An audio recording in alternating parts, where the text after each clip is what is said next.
What is going on, guys? Winner Kills here, and welcome to the fourth and final episode of One Deck, 1 Month featuring Infernoble Knight Act 2. And if I'm being honest, I'm pretty excited for this episode because the deck list we are trying today is something completely different. I have been doing a lot of thinking the past couple days on whether or not I would take the deck down this route or if I would keep going on the more traditional deck list that we've been playing. And, you know, I figured it would just be more interesting if we switched things up. And I'll talk more about that in just a few minutes.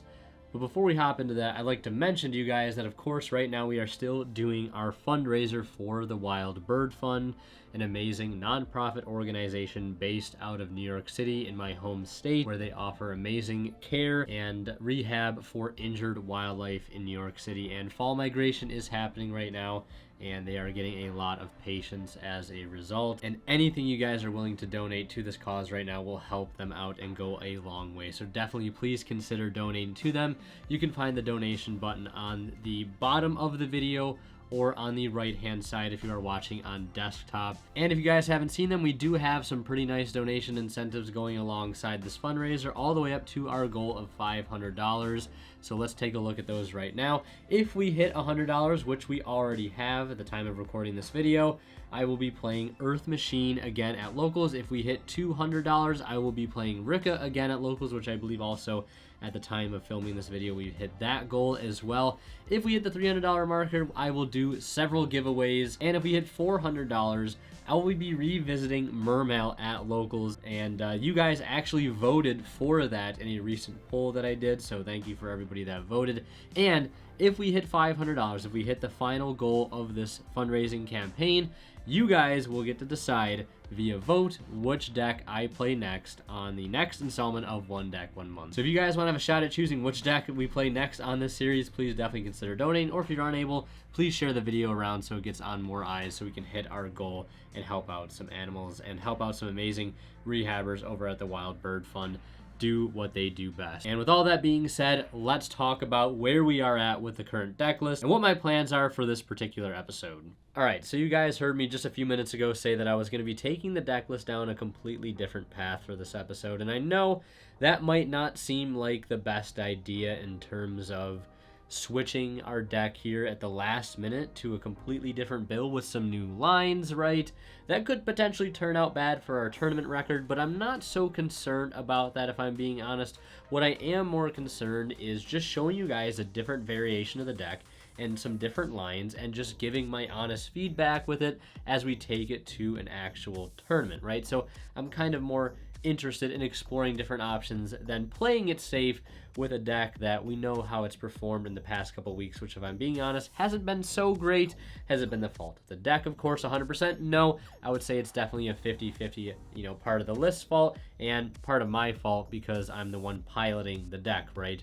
But this list we are going to be playing is a build of Infernoble featuring a small cash tier up package.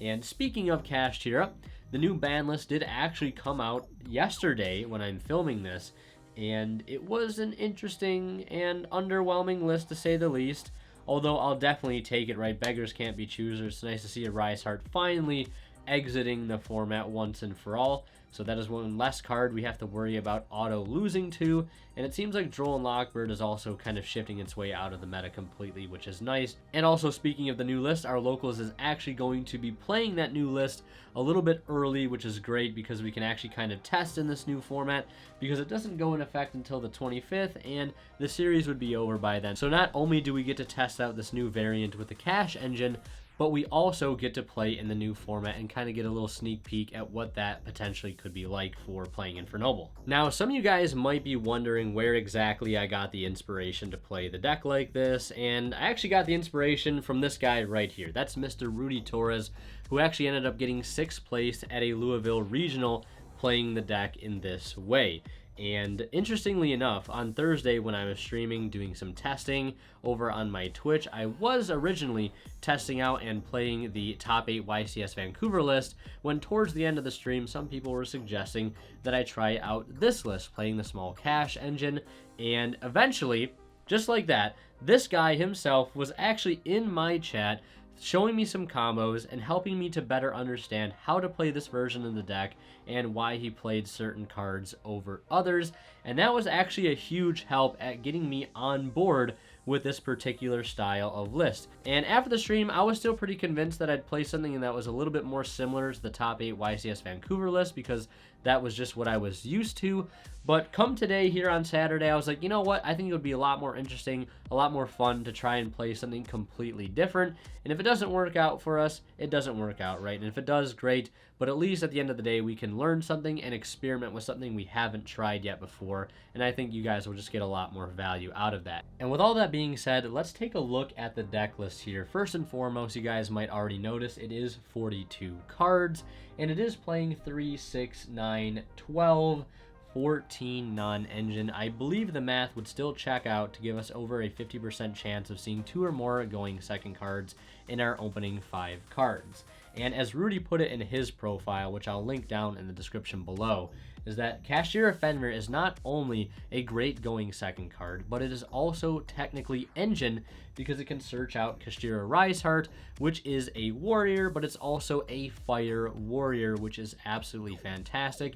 And there's some great combos you can do with just Fenrir and any other level 4 fire warrior in your hand, which we'll go over shortly. And on top of that, we are playing some other non-engine cards. Those are 3 Ash, 3 Book of Moon, 3 Impermanence, and 2 Triple Tactics Talent. Now, could this potentially change? Could this be more optimal for the new format? The new format that isn't so much different than the format that we are in now? Yes, it technically could be. One hand trap that I've thought recently that could be great going into this new format were things like Unchained, Pearly, Tearlament are going to be a lot more prevalent, is a card like DD Crow. I think that card interacts very, very well with a lot of those decks, and it might find its way into a lot of main decks, if not side decks. So maybe that's something I might want to squeeze into this deck list. If anything, I would maybe cut the talents. But the other thing is, I really don't want to cut Book of Moon because we still have to remember that Pearly still exists. Yes, Big Bad Riseheart is gone, hopefully for a long time, but we still have to worry about Pearly, and Book of Moon is a great card against that. It's also not half bad against Unchained because going into the board, we can book the Caesar, which turns off 2 really solid interruptions and will hopefully make it easier for us to break that board of theirs. And everything else is pretty standard, right? Ash, Imperm, and Talents is just talents. Our deck does play through hand traps pretty well if you can play the deck well enough, so having talents in the main deck is great. And I think when you pair things like Aqua Dolphin and Triple Tactics talents together, we can start ripping out a lot more cards out of our opponent's hand, which is something we've been missing out on this entire series. We haven't really played talents at all, so I think I want to give talents a shot today. Like I said, I might make a DD Crow, but it also might just be talents. I'll let you guys know when we get to locals. Moving into the extra deck here, you can see it looks like a pretty standard Infernoble extra deck outside of really just 2 things. The one being there are 2 copies of Captain Roland in the extra deck, and there is a copy of Bujinki Ahashima. Those 2 cards are a part of some new combos that are exclusive to this specific deck list here, which again, we'll dive into those momentarily. And in the side deck, it also looks pretty standard. We have 3 Book of Eclipse to kind of help us going second into big combo decks like Sword Soul or Pearly, for example, because we want to stop them from getting to Noir. Same thing could be said for Pearly. We also have more hate in the form of Droll and Nibiru, as well as other big combo decks as well. Pearly can play into Nibiru by going to Princess Sprite, ending on Beauty and Noir, and summoning Fenrir, right? So that card's pretty solid against that deck. And one of my favorite things this deck list has is 3 copies of Cosmic Cyclone. I haven't really come across this yet. Well, we did actually encounter it once so far in the series. That was Anti-Spell Fragrance, and there is no better card to beat Anti-Spell than a copy of Cosmic Cyclone. Now, we were playing Duster and Evenly, which technically can out Anti-Spell, but nothing is as direct as Cosmic Cyclone, and of course the 1 Duster still. And we still have the 2 copies of Dimensional Barrier sitting in the side deck there, because again, turn skips are still turn skips. You know, things like Vanadium, Tearlament, Branded, the list goes on and on. Pearly, right, Calling Xyz, and yeah, it's still a fantastic card going into this new format. And yeah, that's pretty much the list, right? I try to explain everything as best I can, but if you want to get all of the good explanations, definitely check out Rudy's profile down in the description. And another thing I want to mention is that I wish I had more time to really kind of fine-tune and tweak my own list, because I do really take pride in coming up with some of my own ideas for this series and putting them into these episodes. But it's been a really busy week. I've gone on a couple photo outings, and it's been a really great experience because for those that don't know, I do photography outside of this whole Yu-Gi tubing thing, and I've been having a blast the past couple weeks, and I've gone to some pretty awesome places, which I'll try to put up some footage from some content I've actually been making around that as well. And also, one other thing I want to note, I know this has been a kind of a topic of discussion recently in the Yu-Gi-Oh community, so when I'm recording this, is the idea of net decking and the negative connotations around that. I personally don't think there's anything wrong with net decking, so long as you're willing to credit the guy who originally came up with these deck lists, whoever it may be, right? Always want to sort of pay homage to the people that you're getting the ideas from. Definitely don't walk around acting like it's your own deck list for sure. But I don't think there's anything wrong with taking already successful deck lists, testing them out, and trying to build upon them and make them even better just in general, or better tailor them to specific events or new formats, etc., etc. So now let's go ahead and take a look at these two new combos that I've been talking about because they are really, really cool.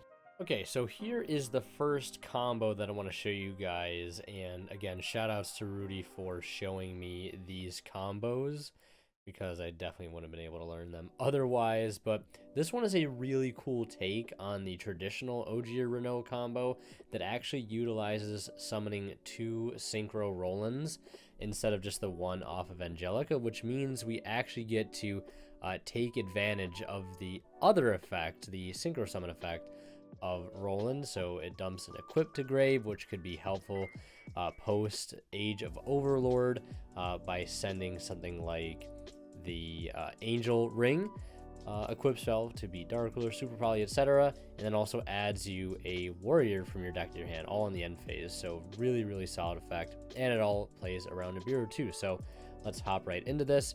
We start by normal summoning the Ogier, dumping the Gearfried, Renault specials to add it back, Synchro to Angelica, Angelica gives the field spell. We activate the field spell is going to grab us all mace, importantly. Then we're going to use the Ogier in the grave, chain the Angelica, that summons out Roland, and then we send a copy of Magus. The send target here could be, it doesn't have to be Magus, it can be Oliver, just any monster except Turpin, I think is ideal. You want to be able to search the Turpin off of the Durendo we're going to get from the All Mace here. And the importance of the All Mace is because it gives us an equip engrave without having to use the Durendal. So it gives us fodder to summon the Gearfried. And then it also gives us a body on field to be able to equip the card we sent off the Angelica. So now Magus is now equipped to Gearfried, which means not only can he not be destroyed by battle, but it's obviously a live monster negate on the 1, 2, 3, 4, 5th summon. So yeah, now we can go ahead and use the effect of Durendal once we have our negate established. Grab Turpin, special Turpin, since we have Gearfried equipped with something. And now this is where things change. Normally we'd be synchroing into something like the Charles synchro, obviously, and then from there we can make the Charles Link, equip with Roland, and then bring up again, and then, you know, if we had another way to equip, which I guess we'd have Turpin, we can make double Charles and Gearfried. So you could go that route, but this is another route you can do where you're going to basically get a ton of hand advantage for follow-up, which is so nice. It gives you a ton of advantage. So we add a Renault for follow-up again, and then we're going to send a Phoenix Blade, or one equipped to be able to summon out the Riki Ardetto, and we're going to hard synchro here to make the Captain Roland. It says you can activate this effect the turn was synchro summoned. During the end phase of this turn, send an equip spell from your deck, then add a warrior from your deck to your hand. And the way you sequence this, you know, you can go Roland resolves to dump and add, then Emperor Charles to go ahead and equip, you know, from the grave and then the deck. So you can, again, set up something like Metal Silver Armor or Angel Ring, whatever it may be, get it set up way easier with this. So I think, again, this combo will have a lot more implications going forward. And then we're going to equip the Turpin, bring that up here, go to Synchro Charles, Divine Sword, add back here, and then equip to go ahead and bring out the Charles. I think we could also have used the Roland and Grave to equip there. I just didn't do it, I guess, for some reason. But yeah, either way, doesn't make too big of a difference. And then when you equip with the Charles Link, you can trigger its effect to pop the Magus, and then recycle 3 and draw 1. There's probably slightly other different ways to do this combo as well. And again, we get that follow-up. So we already have Ogier Renault, the cards we literally started our turn with back in our hand, plus 1 extra card plus a monster negate, a spell trap negate that cannot be targeted, and we also have the pop set up in grave as well. And we have a sold sticking on the field too, which is always nice for extra pressure even then. And on top of that, we'd have 3 additional cards in our hand. So we'd have 6 cards at the actual hand limit there for this combo. So really, really like this one. Definitely unique play. I think it have some, more implications with, siding niche equip spells like Angel Ring, Metal Silver Armor, etc. For specific matchups, because it does get you that roll-in first effect, which is so pivotal. The follow-up's great. Let's take a look at the other combo, though. This one is very, very unique. All right, so as I was saying, this combo is very, very unique, but there's also one sort of niche thing about this combo, and you'll hear me talk about this later on in the episode, is that this is a last-ditch effort, last resort combo that you want to do, where you only have Fenrir and a level 4 Fire Warrior in hand that is not Rise Heart. So if you had like Fenrir, Ogier, and then like triple Imperm or something, right? 3 non-engine cards, 3 cards that are not helping you combo in any way, shape, or form. No way to get to 2 warriors. You can combo off of Fenrir plus a level 4 Fire Warrior, and you do it in a really, really cool way. So this helps to make Fenrir not only non-engine, good going second cards, helps to make the end board just a little bit better with that extra layer of disruption, but it can also get you to engine because, of course, Rise Heart is a Fire Warrior. So we go ahead and get the Fenrir on field, search the Rise Heart, activate Rise Heart to make it a level 7, and then because they both have the same level, we can go into the Bujinki Ahashima to summon out the Rise Heart, which is now a level 4 in the graveyard, and whatever level 4 Fire Warrior we had in our hand. In this case, we just randomly started with Magus, and then we go ahead and go into the Batlin Boxer Dempsey. Important thing to note here is if we are going second, we can actually use Ahashima's effect to target a spell trap card on the field and destroy it. So that is like a niche little thing that can kind of come up. So we're going to chain the effect here after we search to make it so it can't be targeted. Not necessary, but you can do it if you want. And then we're going to chain Fire Flint Lady. Well, not chain Fire Flint Lady. Search Fire Flint Lady, special summon it, and of course go into a sold. And then from here, we're going to add Connector for follow-up, activate the effect, dump 1 equip spell, go for Ricky or Detto. That brings back to the Magus. And then go into the Angelica. That searches out the field spell, activate field spell, pay 12, go ahead and search out the Durendal. And then we can use the Phoenix Blade Engrave, since we have plenty of fodder to add that back here. Equip to the Angelica, chain the Angelica, summon out Roland, dump Gearfried, activate Durendal, go ahead and search a copy of Renaud, and then we can go ahead and use Renaud in hand, go ahead and search, or grab back that Gearfried rather, use the Magus Engrave to equip, bring it up with the field spell, go into the Synchro, use Magus here. Once it hits the grave, you will recycle 3, so we get an extra card back to our hand here, in this case we drew the Dolphin randomly. Use the Roland here to equip, which triggers the Charles, and that importantly, we use Charles' effect to pop the Ahashima, because Ahashima says that it cannot be used as link material, so we'd have no way to actually make Link Charles unless we pop the Ahashima. We bring that out, and then we go ahead and summon out the Gearfried, and you could leave the Gearfried if you want, but we've already got the Renault on field, so why not just upgrade it into a Baron like so. And yeah, that's pretty much it for this this combo here.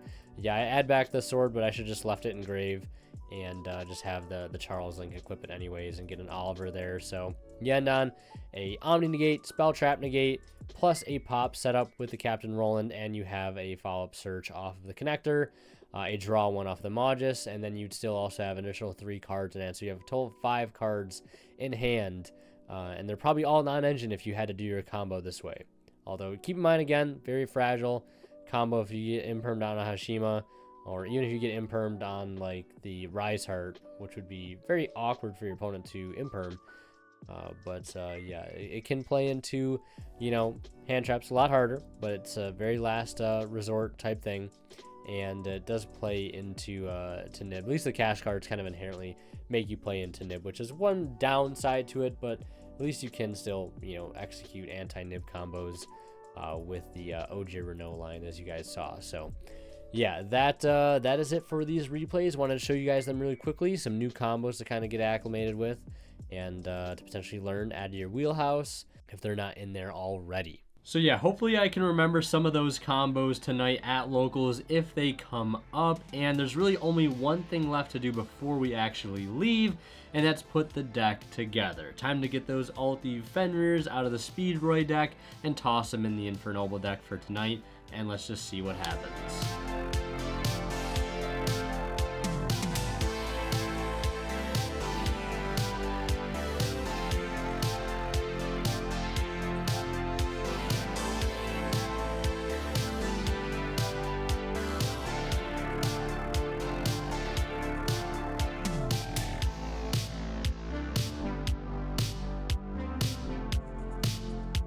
All right, so we just wrapped up round 2. Round 1, we took the W against Pearly. It was definitely a game we could have lost very easily, but my opponent was pretty unfamiliar, not only with his deck, it seemed like, but with our deck, so that always will give us a little bit of an advantage because not many people seem to know what Infernoble cards do. Everybody seems to have forgot what the cards have done over the years, which is fair enough.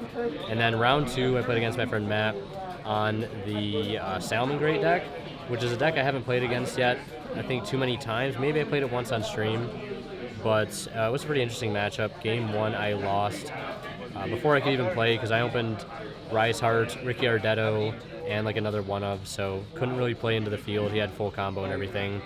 And game 2, ended up going first. Saw Connector. He had double Cynet, Circle, Dark Ruler, and Nibiru.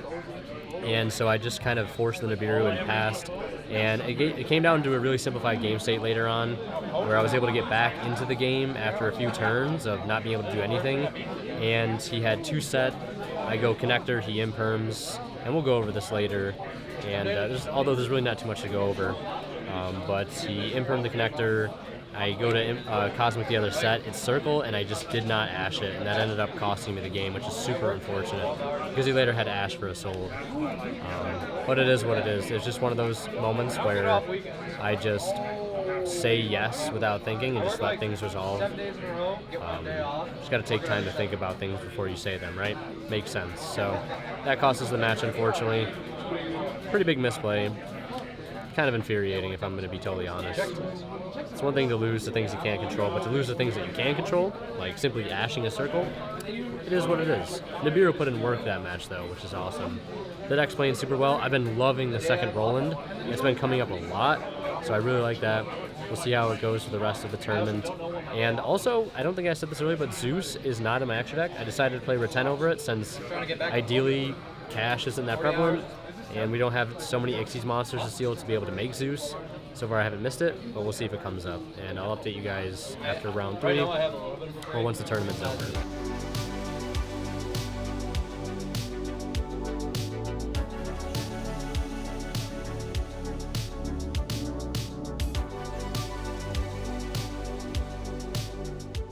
Alright everybody, that is a wrap on Locals, our 4th and final week of the series as well, finally coming to a close.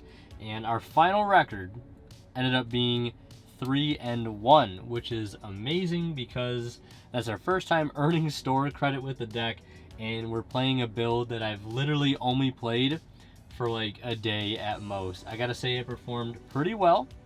I'll talk about some of the things I liked about it later, some of the things that I didn't like about it later as well. But in the last one, we played against Tri-Brigade Lyrilusk. That was an interesting matchup. I've not played against that deck in a long time. Saw a lot of decks in the room that I have not seen in a while, and it's all because Arise Heart is finally gone. And speaking of Kashtira, we had a Kashtira player, my friend Devin. He still ended up going EXO without Arise Heart. Ashton the Dragon Master also ended up going 4-0 as well with 1 Chaos Space and 1 Magnamut. Pretty impressive, but it just goes to show you that those decks are still really strong, even without those respective cards. But I'm super excited. We ended up going 3-1. Shout out to Rudy for the awesome list, the awesome idea, and for the help in Twitch chat. And we're going to go ahead and review our matches when we get back home, back to the studio. And yeah, we'll talk more about the list and wrap this whole series up, baby. I'm really happy that we ended up going 3-1. 15 credits secured. Love to see that. Welcome to the match review segment of the video, everybody. Here we are in round 1, where we had to play against the Pearly deck. Now, like I said earlier, our opponent was still learning the Pearly deck, so they were by no means an expert with it. And they also didn't have too good of a grasp on what our deck did, so it was certainly an uphill battle for them. But I still wanted to go over this matchup because I think there's more to cover in this match than there is in rounds 2 and 3. And spoiler alert, we will also be taking a look at round 4 as well. But yeah, with the way our side deck was built, you know, with the cards we had in there and the non-engine in our main deck, I felt pretty confident going into this matchup, which is nice because this has always felt like a pretty rough matchup because once they have established Noir, it kind of feels like you're just losing from there on out, right? So opening hand here for me, I do have Fenrir Rise Heart, and Museum. And I think I also have Ricky Ardetto as well. And one other card there might be an Imperm, if I recall correctly. But first thing I want to point out here is that I play needlessly into Droll by just summoning Fenrir and using Fenrir effect. That's a big no-no there. Definitely shouldn't have done that. Should have started with the Museum first. And if you guys saw the short that I posted, 3 things to remember about Infernoble Knight was always be careful. One of the things I talked about was being careful how you sequence your searchers. Whether you're going to use your museums to search first or your rotas to search first, depending on what is in your hand. Now here I go ahead and go for the fancy, Fenrir, Rise Heart, Ahashima play, like we talked about earlier in the episode. And while this is a very flashy play, because you get to pull out some really cool cards, right? You're making Ahashima with the Rise Heart and Fenrir, because Rise Heart becomes a level 7. You're going to the Dempsey, you summon out the Ogier that you search, right? You get into a Sold, via this line. It's really, really cool. But I shouldn't have gone for it here, because you could probably tell that if my opponent had an Imperm on that Ahashima, we'd be completely dead in the water with what we had, and we kind of lose out on a Fenrir too. I think the safer thing to do would have been to just like Museum for per se like a Renault, like Durendal for Renault, normal the Rise Heart still, and then special the Renault, and go into like a Angelica, or go into an Isolde, or you could even fire Flint Lady out the Ricardetto in her hand, right? There's just so many safer ways to play this. I was just kind of tunnel visioned on doing that, so I wanted to bring that out. And also, speaking of a cool play, we get to do the Isolde summon Flint Lady to get the brick out of the hand. I think I talked about this in episode 3 or so. It was a cool line that we did back in the day with Infernoble when it was the first thing, and it's something we're still doing now. It's why Flint Lady is such a valuable asset in the deck. And now we're bringing out the Ricky Ardetto from hand, bringing out the Ogier from grave, and we're dumping the Gearfried here, trying to set up for our standard combo. And, judging my opponent's body language right now, I kind of felt that they had Nibiru, and which kind of sucked because I didn't really have a real way to play around it here. For a moment, I thought maybe I can go for like an Appaloosa play, but of course, Ricky Ardetto does have text on him, and some of that text says once you use that effect, you're locked into summoning warriors, so don't make that mistake. And also, regarding the Fenrir play as well, that is something that should be saved for when you only have Fenrir and Ogier or any level 4 Fire Warrior in your hand with just Fenrir and nothing else, right? No other engine to work with. That is the proper time to go for this play line. So don't get lost in the sauce like me. Don't try to flex unless you either, have the hand I just talked about, or, everything is known and your opponent has no interruptions, and for some reason you want to go that line. But now we're just doing the standard line, standard as it gets really at the point we're at in the combo.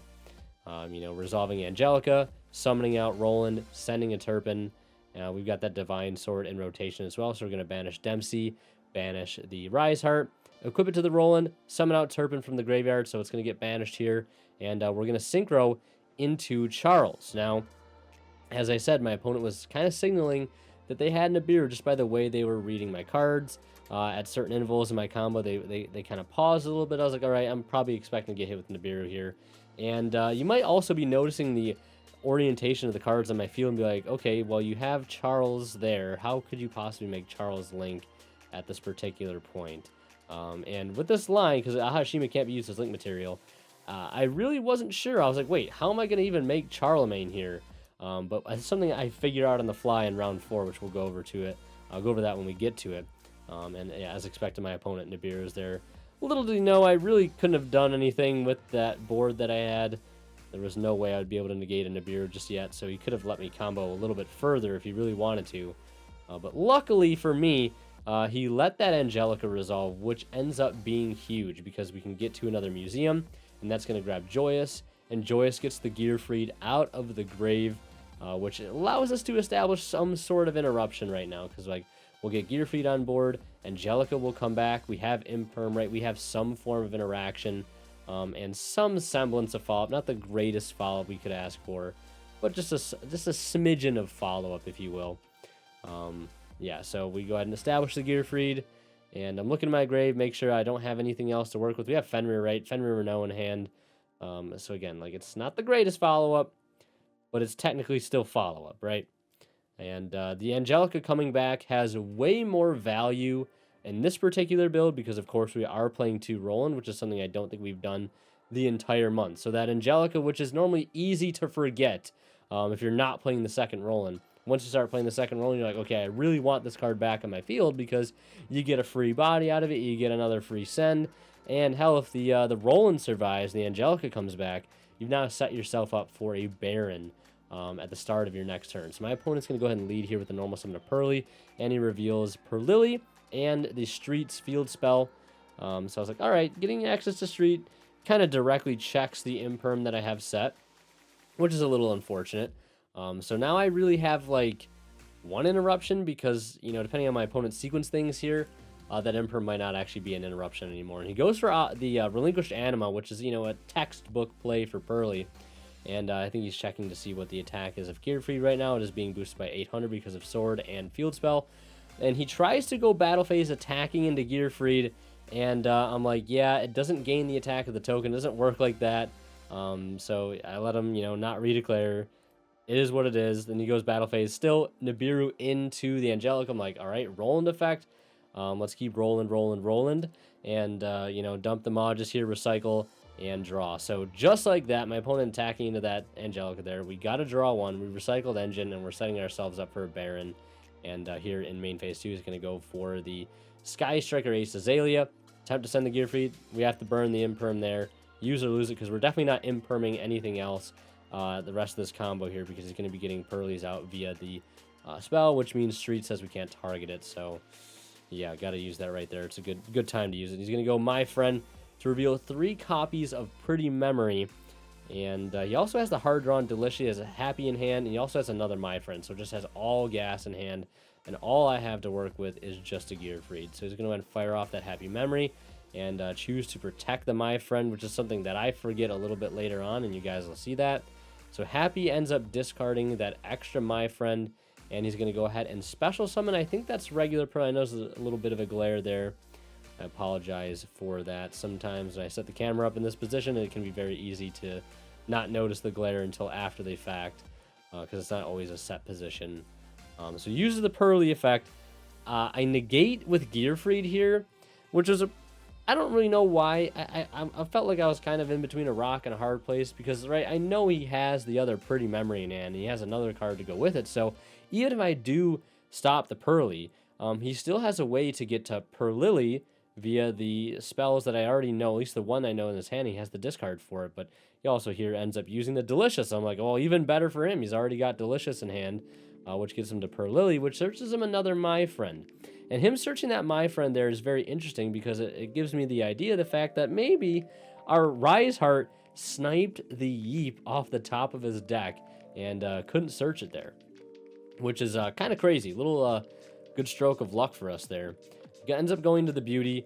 Beauty sends off the Azalea to attach the Gearfried. End phase, Angelica comes back. End phase, the field spell attaches a Sleepy, and he's going to go ahead and pass it back over to us, where we draw, I think, a Triple Tactics Talent per turn. And we've also got, we have Fenrir. We have Connector, I believe, as well, which we drew off the Magus. For some reason, I was like wondering where that Connector came from. And as you see right here, we immediately synchro into Baron. And I feeling a little hot shot-ish, go Baron effect, target the My Friend to destroy. And he's like, yeah, can't be destroyed because of the Happy Memory. I'm like, wow, I literally just made that mistake. But hey, our opponent made a mistake the last turn where he tried to attack with a, an anima that he thought was a lot bigger than it actually was. So, I mean, it happens, right? So, we go ahead and go into the Connector here. And I think I Divine Sorted just to get back there so I could have that discard already in hand. Which I think I end up just discarding the extra Fenrir anyways because we don't need it. We're not going to be able to put it on board anyways this turn. Which, yeah, no, I don't think I have a way to put it on board this turn anyways. And we get to take a look at the hand. No monsters there. And that's good because you don't have to worry about ripping anything. I guess he's got no hand traps. Even if he did have anything, right, we have Baron on field, so we could rip out pretty much anything we want to. And we go into a Soul, we add the extra Connector, and he tries to negate the Assault effect. The second effect we then negate promptly with the Baron, and that means he gets to trigger both Happy, My Friend, and the Streets. So he gets to add back 3, summon a Pearly, And then we get to resolve our Ricky Ardetto, bringing back Ogier. Ogier's going to send, and he finds a pretty memory off that Pearly. So he just added like a billion cards to his hand. And it's got me feeling, you know, not the greatest, because I'm like, okay, this is pretty bad. We've just given our opponent a ton of advantage. Not that we necessarily wanted to. It's just kind of the way things worked, really. Like, we couldn't get rid of the my friend before clearing that beauty. So now it just kind of puts me in a position where, like, I have to OTK, right? We have to go for game here, because I don't know if I'd be able to put on enough meaningful interruption at this point to be able to stop everything that he's going to have next turn. So we go into Goki Powerload Ogre, and right now I think I am setting up a DDR play, and that's why I ended up grabbing that Oliver here, so I could end up getting Divine Sword back in the graveyard. I could have just equipped the Divine Sword to something and then linked it off in the combo to get it into the grave, but this way also works too. So the Oliver discards it. Now Divine Sword can banish whatever we want to summon off the DDR. In this case, I choose Charles, because when I bring Charles back with the DDR, it'll proc his effect to go ahead and pop something. And I clear the Pearly, open up the board some more, and then we go ahead and link into the Ferocious Flame Swordsman. So everything, all Fire Warriors are by 500 or 1,000 now. And we have more than enough for a game on board there. And now let's take a look at game 2. All right, so here we are in the start of game 2. My opponent is, of course, going to opt to go first. And let's take a look at my opening hand here, where we have Book of Eclipse, Ogier, Gearfried, Rhoda, and Dolphin. So we do have one going second card here, which is good, but it's not great. And one other thing I wanted to bring up right now, because as I'm recording this, to break the fourth wall a little bit, I guess, is probably a couple weeks after this match actually played out. And that's a good thing, though, because I've kind of picked up on a new bit of Infernoble tech, if you will, when it comes to side decking. I think a thing that people are starting to do, at least my friend Dalen introduced me to it, and shout out to him because he's been helping me tremendously with this deck over the course of this past month. I owe a lot to him for, you know, my ability to play this deck recently. So again, shout outs to him. And one thing he mentioned to me was the fact that people were siding out the connector package, and that's something that he wanted to try. And it kind of made a decent amount of sense to me, because like the connector package, albeit very, very good for going first, is not the greatest for going second. My only concern, though, is you're taking out 3 really good starters, but it might still be worth it at the end of the day, because right, whether you draw no starters, you're probably just as likely to lose going to board if you draw no non-engine, right? The Infernoble engine is capable of playing through some interruptions, of course, but that's not always going to be the case, right? Your engine is not going to always be able to beat a full combo end board, right? That's just not how it works, right? So whether you see no starters or no non-engine, right, it might as well be the same as seeing no starters. So the consistency thing might not always matter that much. And I find the consistency of engine is much more important when going first as opposed to going second, when you do, in most cases, have to deal with the board, right, when you're not going to have that going first. So hopefully that makes sense. But yeah, let's hop back into this here. So I wanted to bring that up because ideally, like, if the Dolphin was sided out with the connectors, like, we'd have 2 non-engine in our hand, and you could probably see where that would end up making a difference. Maybe our opponent isn't able to fully establish a new war on their first turn, right? Which is ultimately what that Book of Eclipse is going to lose to. And that's the one thing I don't necessarily like about books going against this matchup, because they can easily, not always, but they can definitely establish a Nawar turn 1, which renders those books completely useless. Not the best feeling. So again, apologize for those glares there. He ended up discarding D-Barrier off that Pretty Memory, which I was like, okay, either his hand isn't that greatest, where he has to discard a very, very good side deck card, or he has another D-Barrier, which could be problematic, although it's not the worst thing, right? And then I saw him reveal another D-Barrier off that Pearly. I was like, okay, so maybe it's very unlikely he has another D-Barrier in hand at that point, because, like, to reveal one, to discard one, he also had Cross-Out Designator in hand, too, so he was definitely strapped and ready for any hand traps I might have had. I mean, I didn't have any, fortunately for him, but, you know, could have mattered. And he also has the double Sleeping Memory here with the Plump to go into that turn 1 Noir And he's going to get that double draw in the standby phase. We draw DDR for turn. Not the greatest draw. He gets that double draw in the standby phase. And now I'm like, all right, I have to do everything in my power to try to bait out as many interruptions as I can from this Noir and hope the Book of Eclipse goes through, and hope after the Book of Eclipse goes through, I can still play. So I normal summon Ogier and dump Turpin. I go Rhoda, add Renault. I'm like, all right, this is the first point he could possibly try to use the Noirs to stop me from adding back the Turpin. He doesn't. That goes through. I go right into the next play, which is Angelica, which I think is the most foolproof for going into Noir because of its targeting effect. I go Angelica. I'm like, is this going to resolve? That gives me Field Spell. It does. I go Ogier effect. He says, you know, that's fine. Chain Angelica, dump Oliver to get that targeting protection set up.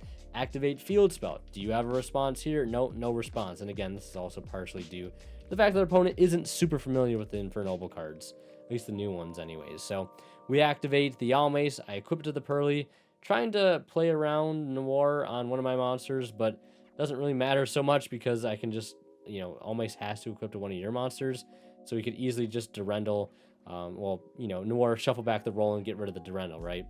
And now we go Gearfried, get that on board, which is important because now we have Oliver equipped to it, and we can summon that Turpin out from the hand, so we get the special summon effect, and we can use its graveyard effect to equip, get that double utility out of it. But now that we've got Gearfried with Oliver equipped, we've kind of got our foot in the door a little bit, where we can, you know, kind of combo a little bit freely, where we have one really good card that we can at least stick to the board through at least 2 Noir sends, because he can't target the Gearfried. It has to go for the Oliver first.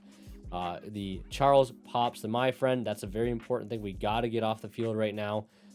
Going to Charles. Second Charles here. We're going to go to with the help of that, the Turpin there, equip the Charles. And now we're kind of in a stalemate because the defense on this Noir is huge, as he has decided to not use a single effect, which honestly is just fair enough strategy. Fair enough strategy here. You could just easily call my bluff and be like, can you out this, right? Eventually, of course, we could. It would just take a while. We need the help of Divine Sword. We need the help of Ferocious Flame Swordsman to really boost up our Gearfried by quite a bit. End phase, Angelica is going to come back. We're going to equip Durendal to the Charles. End phase, he tries to use Field Spell, and we end up negating that, which I can't remember off the top of my head. I don't know if the Pearly Field Spell is only during the turn, like the Pearly player's turn, or if it's during either end phase. So yeah, I hope that's not the case. Otherwise, I just wasted the Charles negate. But he's gonna go ahead and normal summon Perlily. I frame one negate and destroy that with Gearfried. He then activates the Sleepy Memory, which I cannot negate because that means if I send off the Oliver, that means he can just go rampant with the Noir, and I really have no say in it. Yeah, I probably should have used Roland earlier, just so I had an extra equip spell to be able to negate that Sleepy, really cut him off from, you know, resources.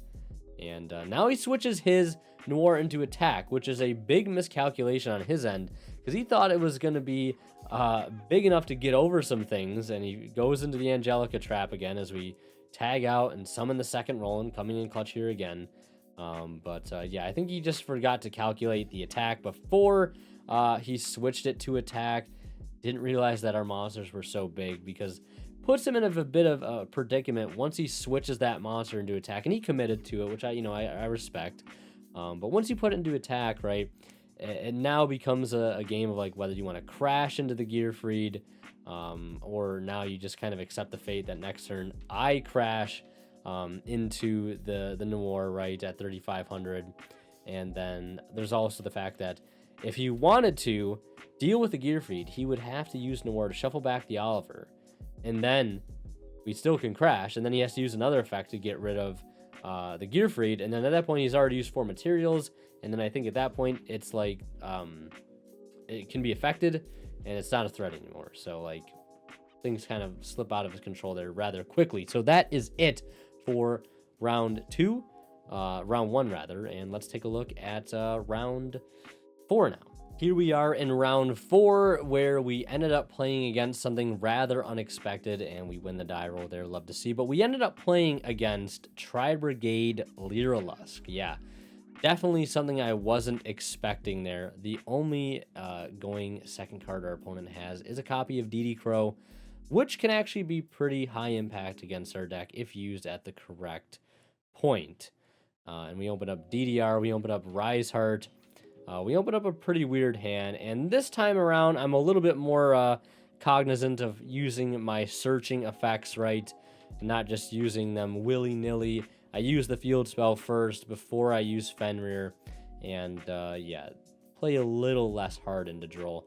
And here I go with that cash line again. I don't think this is one of those hands that qualified as a last resort hand where I had to do this. I think I just wanted to do it because, again, I just had fun doing it. And it was just a satisfying combo to pull off. Very greedy, though. Should not have done this. Like, for example, our opponent could have chained DD Crow to Ahashima effect, and we would have just literally been, you know, just done. We would have just been done, honestly. Yeah. But luckily, he didn't see that.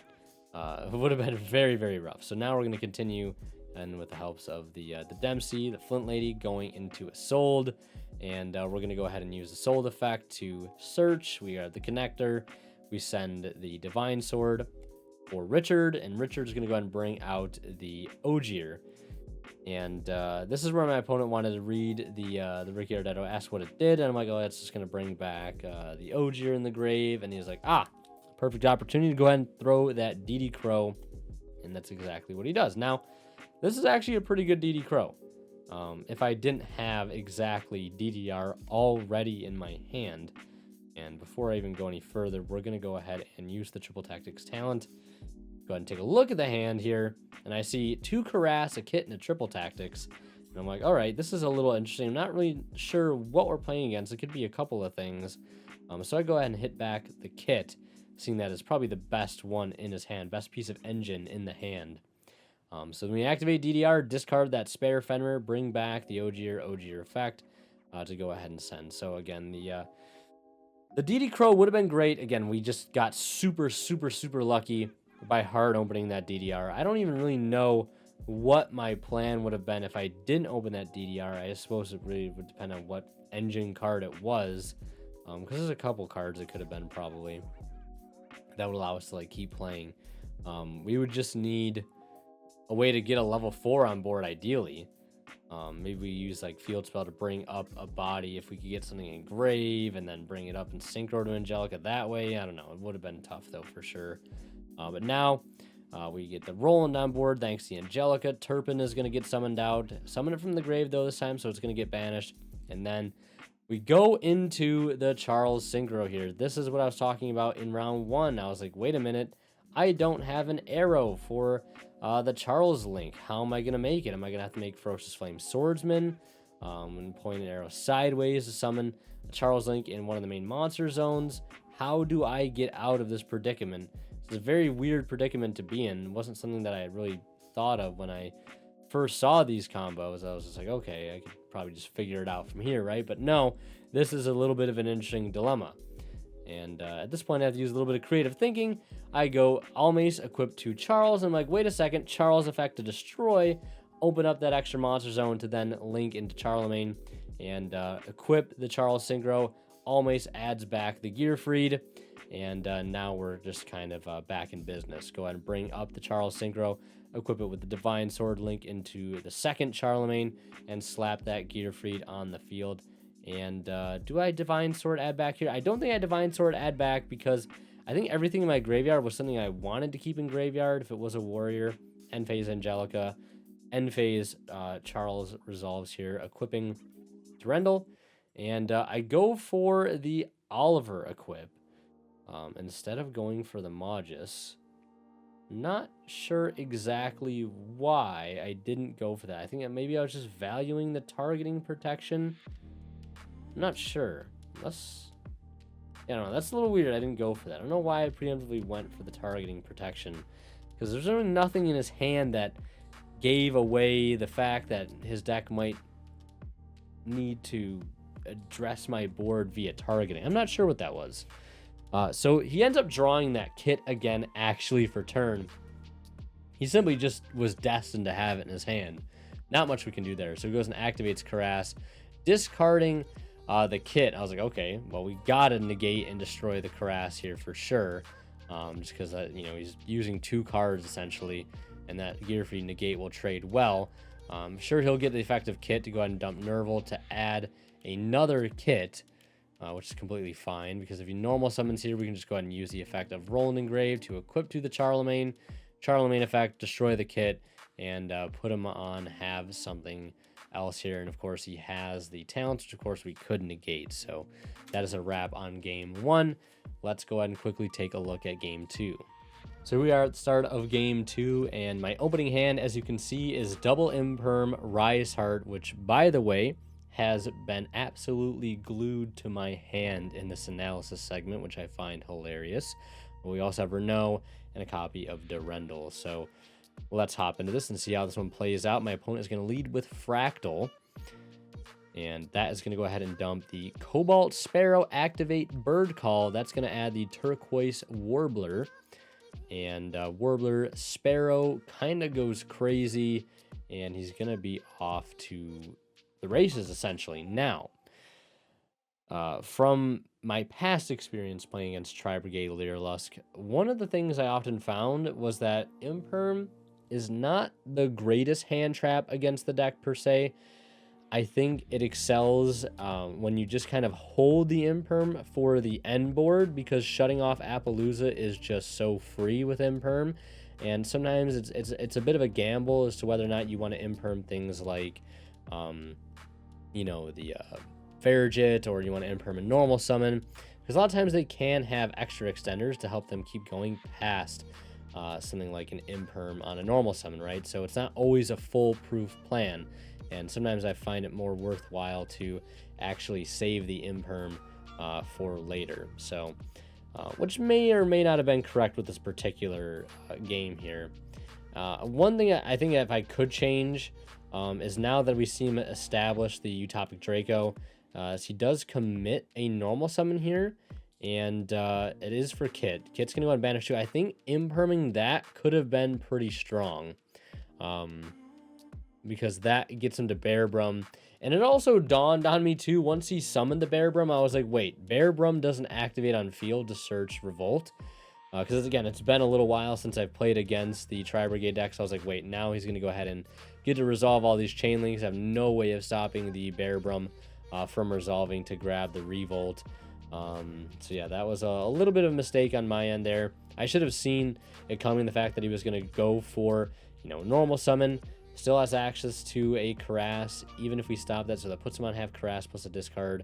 But then he gets access to Revolt. And we draw Ogier for turn, which I'm not going to complain about. Pretty good card to draw going second.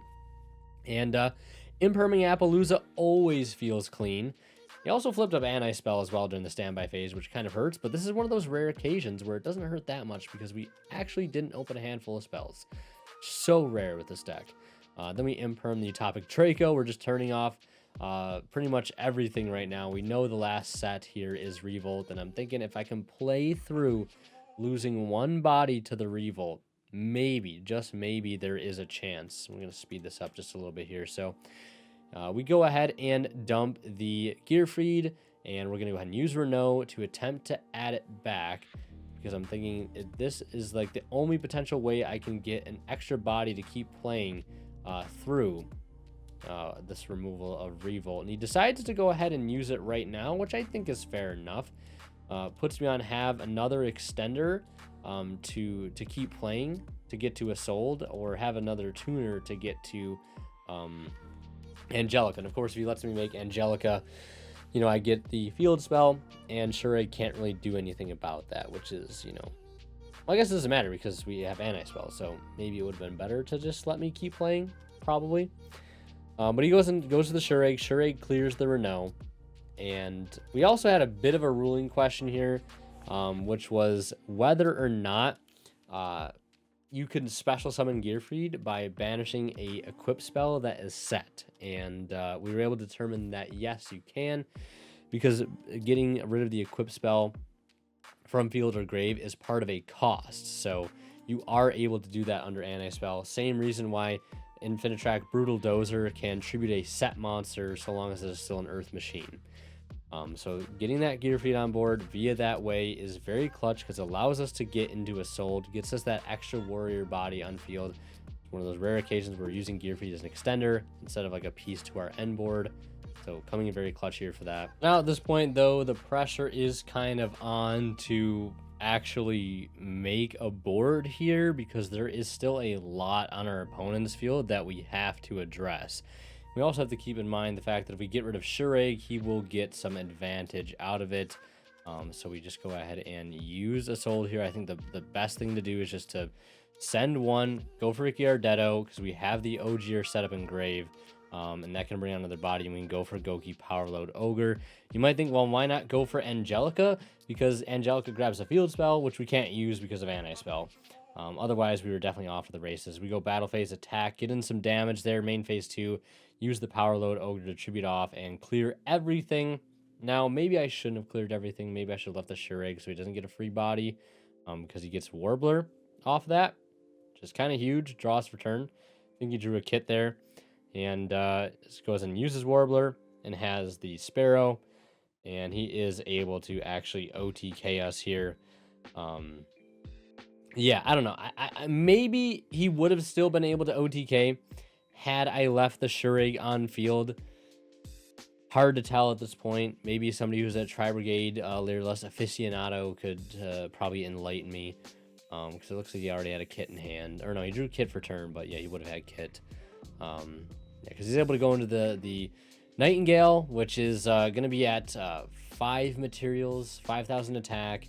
Well, 1,000 attack, and it can attack 5 times. Plus the Shureg. That is 8,000 damage exact.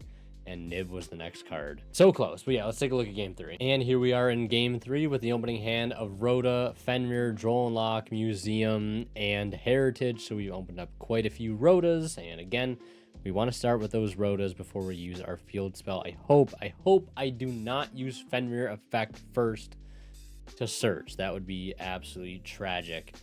So I do start with Rhoda, and Rhoda's going to go ahead and grab the Ogier, and luckily he doesn't have Droll because that would have been a very, very susceptible hand to Droll.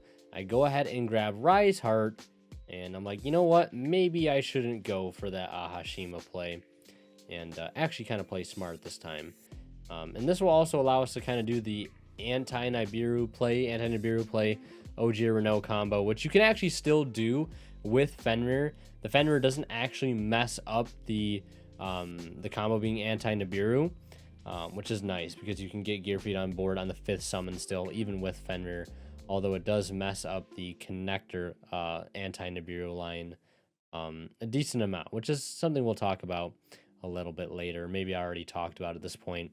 But yeah, so he DD Crows against the Gear Free, which is pretty good because, again, that's going to prevent it becoming a piece of our end board, unless we can DDR it back, which I don't think we'll be able to get access to because we're going this route, going straight for Angelica, which we kind of skip a sold, which we don't have to skip a sold here because I synchro for Charles here instead of going for a sold, which is a line that we went over earlier, one of the new combo lines where we then go for a sold. We summon out Ricky Ardetto and make the Roland, hard make the Roland there.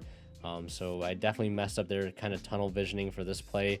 And that's a little bit important though, because right, we could have gotten the extra cards in the end phase with the help of that Roland hard synchroed, the end phase surge. But where we are now isn't so terrible. So we go ahead and equip the Joyous to the Charles Synchro. I decide not to use the add back effect and just go into a second Charles Link. Use the effect on summon, importantly not forgetting that. And then end phase, remembering the Angelica, equipping Joyous, equipping Oliver. And we have the Droll in hand. We have Fenrir. So we have double Ogier. We have Fenrir, or not double Ogier, double Charlemagne, Fenrir with the pop setup engraved. My opponent has evenly matched Fenrir. They have quite a bit of non-engine. They summon that Fenrir. I kind of panic a little bit. I'm like, okay, I'm going to use the roll in here. Wait a second. If I do that, that would be kind of bad because, yeah, the effect of Charles to pop would activate a new chain, giving him a window to use Fenrir. So it goes battle phase, and he's going to go ahead and use Fenrir to get rid of one of the Charles Synchros. And I am debating here whether or not I want to use Fenrir on a new chain, and I do, and it's a little bit unfortunate. That was definitely a misplay because it plays into evenly matched, and also it's just unwarranted. Goes for Bird Call there. We respond with the Droll and Lockbird on Resolution. They have talents here, which they can use, so they go ahead and use talents to take. They take that Charles there, but they are now unable to summon out their Warbler in hand because they have a monster on field. So they definitely missequence things there, which isn't such a big deal, though. I think we still would have been able to deal with the board regardless of how he sequenced it. Because if we would have gone Warbler, Sparrow, we could have like responded with the Roland effect first, then he talents.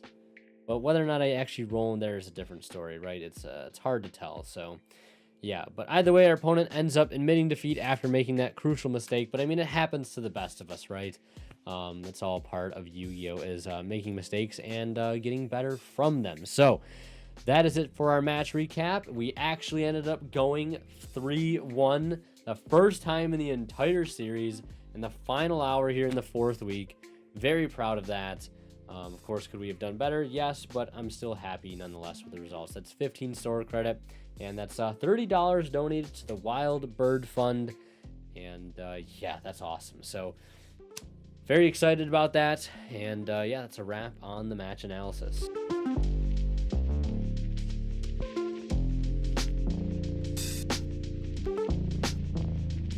So now comes the part of the episode where we wrap everything up, not just for, of course, the episode, but for the entire series. Obviously, with this being the 4th and final week, our run with Infernoble Knight has come to a conclusion. Now, of course, like standard, I do typically tend to linger on the deck we've been covering in the series for a little while after the series concludes, because if I'm being totally honest, playing this deck, while it has been challenging and the learning curve has been steep, I have been enjoying playing the deck, even through some of the rougher patches we had at the start of the series where we weren't doing so well, starting off at that regional, etc., etc. It's been very, very fun to play, fun to learn the combos, see how the deck evolves, especially going forward into Age of Overlord format, where I definitely want to give the deck a good college try, if you will. With some of the new cards that are coming out.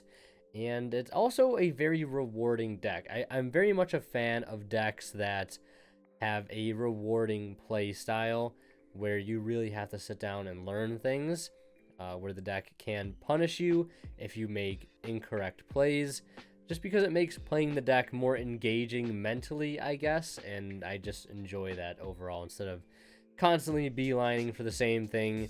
And all the plays are very linear and everything's black and white, right? So this deck has been very fun in that aspect, and I'm going to miss it when I switch over to something eventually. I will switch to a different deck, and we will be playing a different deck, quite a few different decks actually, because of all the donation incentives we hit. As I'm recording this, once I donate my share, which will be $110 on top of what is currently at $634, so that should put us to $744, which gets us over the $700 stretch goal for DDD at locals. So I'll be playing Rika, Earth Machine, Mermail, and DDD all at locals for 1 locals each. And I'll be doing Saturday Night Locals first-person POV with those decks, so you guys get to see what that's like firsthand. So those decks are on the horizon, but of course we did hit the original final goal of $500, and that means you guys will be deciding the next deck we cover on this series in the next installment, whenever that may be, and probably in a couple months from now, by the way, once we get all the other donation incentives out of the way, get those covered and handled. I'll do a community poll where I'm simply going to ask all of you fine folks at home, which deck do you want to see me play?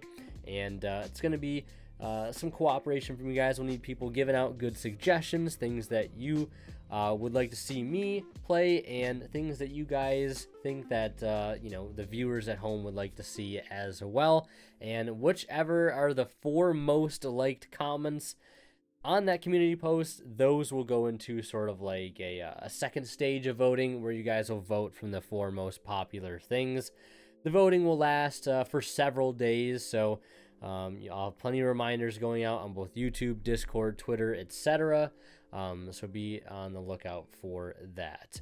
And who knows if we get a few more donations coming in, because I will let the donations go 1 week past the upload date of this, and then the donations will be closed.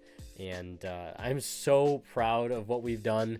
That money is going to go to a great cause, and some people are definitely going to need it there, especially with fall migration happening right now. Lots of patients being influxed into the wild bird fund. So the money you guys are donating is certainly going to a great cause, and they are going to appreciate it 100%. And I'm very, very proud of what we've been able to accomplish, not only with the deck, of course, but with our fundraising capabilities. That's the biggest plus at the end of the day, regardless of what the record has been. I believe our overall record has something like 11 wins, 8 losses, and that's in matches, and that's counting again our 4-3 record at that Rochester Regional. So it's not so bad, right? It definitely could have been better, because we went 4-3, 2-2, 2-2, 3-1.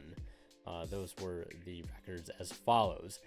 And yeah, I mean, it's been a blast playing this deck. Like I said, I'm going to continue to play it.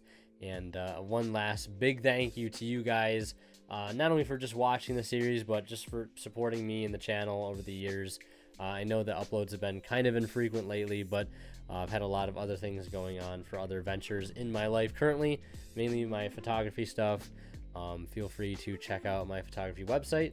I'll leave a link to that in the description. Also, check out the Semi-Limited podcast. I just filmed a podcast with them today, actually, where we talked about Age of Overlord, etc., etc. So I'll link their podcast information. It should be going up on Tuesday, a couple days after this video goes live. And yeah, don't forget to donate again if you haven't already. But yeah, I'm going to wrap the episode up here. Thank you guys so much for all the love and support. It is greatly appreciated. I cannot thank you guys enough. And as always, of course, Winter Kills signing out. We'll see you guys in the next one.